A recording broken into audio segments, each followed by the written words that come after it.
ఓం శ్రీ మాత్రే నమః. ఇప్పుడు తెలియజేసే అంశము ఎటువంటి సమస్యకైనా చక్కని పరిష్కార మార్గంగా విజయ మార్గం మాల అనేటువంటిది ఇంట్రడ్యూస్ చేయడం జరిగింది. అది చాలా కాలం నుంచి తెలియజేస్తూనే ఉన్నాను. అయితే ఎటువంటి సమస్య అయినా అంటే ఒక్కొక్క వ్యక్తికి ఒక్కొక్క సమస్య అనేటువంటిది ఉంటుంది. అది చక్కని ఆరోగ్యం కోసం, మరి అనారోగ్యంతో ఎక్కువ మంది బాధపడుతూ ఉంటారు. ఎంత డాక్టర్ ట్రీట్మెంట్ ఇప్పించుకుంటున్నా ఇలాంటివి కూడా సపోర్ట్ చేస్తుంటాయి. విజయ మార్గం మాల దాని పేరు. అలాగే ఐశ్వర్యం, ఎవరికైనా ప్రతి వ్యక్తికి ఐశ్వర్యము ఇంపార్టెంట్. అనారోగ్యంతో బాధపడుతున్నటువంటి వాడికైనా డబ్బు ఉండాల్సిందే. డాక్టర్ గారు ట్రీట్మెంట్ వెళ్ళాలి చేయాలి అంటే ఎంతో కొంత డబ్బు అనేటువంటిది కంపల్సరీ తీసుకుని వెళ్ళాల్సిందే. నిత్యావసరాలకు కావచ్చు, డాక్టర్ ట్రీట్మెంట్ కావచ్చు, కంపల్సరీ. ఇవి ఐశ్వర్యం. అలాగే త్వరగా వివాహం జరగడం. చాలా సంబంధాలు చూస్తూ ఉంటారు, కానీ కొంతమందికి కుదిరినట్టే కుదిరి అంతలోకే తప్పిపోవటం అనేది కూడా మనం గమనిస్తూ ఉంటాము. ఆడపిల్ల విషయం కావచ్చు, మోపిలాడు విషయంలో కావచ్చు. అలా కాకుండా త్వరగా చక్కని సంబంధం కుదరడం కోసం ఈ విజయ మార్గం మాల అనేటువంటిది ఐశ్వర్యానికి సపరేట్ ఉంటుంది, ఆరోగ్యానికి సపరేట్ ఉంటుంది. నాన్న డాక్టర్ ట్రీట్మెంట్ తీసుకుంటూ ఉన్నా కానీ నాకు చాలా మంది కూడా ఫీడ్బ్యాక్ ఇచ్చారు, ఇది కంపల్సరీ మెడలో ఉంచుకోండి అని చెప్పేసి దాన్ని వాళ్ళు అలాగే ఉంచుకునే వెళ్ళేవాడు. క్షేమంగా వెళ్ళి లాభంగా తిరిగి వచ్చేవాళ్ళు, మళ్ళీ సంపూర్ణ ఆరోగ్యంతో తిరిగి వచ్చేవాళ్ళు. అలాగే ఐశ్వర్యము అది ఇంపార్టెంట్. మంచి ఉద్యోగంలో స్థిరపడటం అనేది ఇంపార్టెంట్. దానికి ఒక మాల ఉంటుంది. ఉద్యోగం, చక్కని ఉద్యోగము అన్నిటికీ కలిపి ఒకటే మాల అనేది మాత్రం కాదు. చక్కని ఉద్యోగం లభించాలన్నా, చక్కని ఆరోగ్యం పొందాలన్నా, ఐశ్వర్యవంతులు అవ్వాలి అనుకున్నా, చక్కని సంతానం కలగాలి అని అనుకున్న, వివాహమే చాలా సంవత్సరాలైంది ఇంకా సంతానం కలగలేదు అని కూడా కొంతమంది బాధపడుతూ ఉంటారు. మరి ఆ విషయంగా కావచ్చు, చక్కని సంతానం కలగడం కానీ, వ్యాపారంలో అధిక లాభాలు గడించాలి అనన్నా, సహజంగా ఎవరైనా ఏ వ్యాపారం చేసినా గౌరవప్రదంగా లాభాలు గడించాలి అని చెప్పేసి ఎవరైనా వ్యాపారం చేసేది.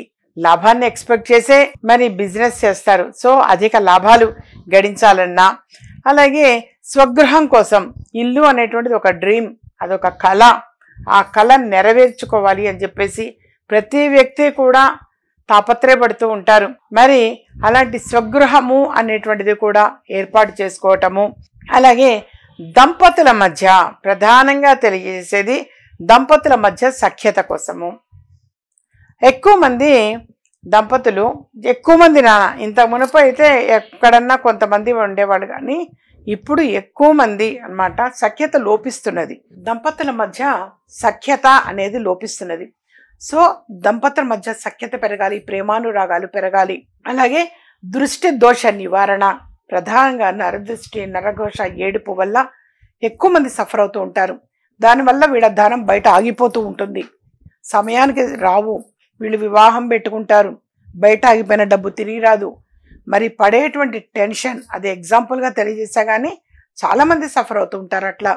అలా బయట ఆగిపోయిన ధనం సకాలంలో తిరిగి రావాలి అనన్నా మరి తప్పనిసరిగా ఈ విజయ మార్గం మాల అనేటువంటిది సపోర్ట్ చేస్తుంది నాన్న.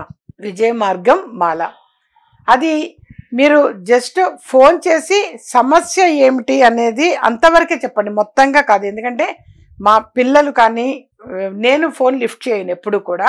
సో అంతవరకు చెప్పండి. మరి మంచి ఉద్యోగం రావాలని కానీ, త్వరగా వివాహ సంబంధం కుదరాలి అని కానీ, లేదా స్వగృహం ఏర్పాటు చేసుకుందాం అనుకుంటున్నాము, లేదా డబ్బు బయట ఆగిపోయింది అని, చక్కని ఆరోగ్యం కోసం అని, ఇలా ఏదైనా ఒక ప్రాబ్లం అనేది ఉంటే మీరు అది తెలియచేయాలి. జస్ట్ చెప్తే చాలు. మీరు అది ఎంత అనేది తెలియచేస్తారు. ఆ తర్వాత ఫార్మాలిటీస్ అన్ని కూడా తెలియచేయటం జరుగుతుంది. వస్తువు పేరు మాత్రం విజయ మార్గం మాల. యథార్థంగా చాలా మందికి కూడా అమ్మవారి అనుగ్రహం వలన గుడ్ రిజల్ట్ అనేది అతి త్వరగా పొందారు. చాలా తొందరగా మంచి మంచి రిజల్ట్స్ అనేది పొందారు. సో నేను తెలియచేయటం అనేది జరుగుతున్నది. ఇంతకు పూర్వం చాలా చాలా ఎక్కువగా ఉండేది. మీ అందరి కోసం కొంతకాలం మాత్రమే ధర అనేటువంటిది తగ్గించడం జరిగింది నిస్వార్థంగా. అది వీలైనంత వరకు కలెక్ట్ చేసుకోవడానికి ప్రయత్నం చేయండి నాన్న.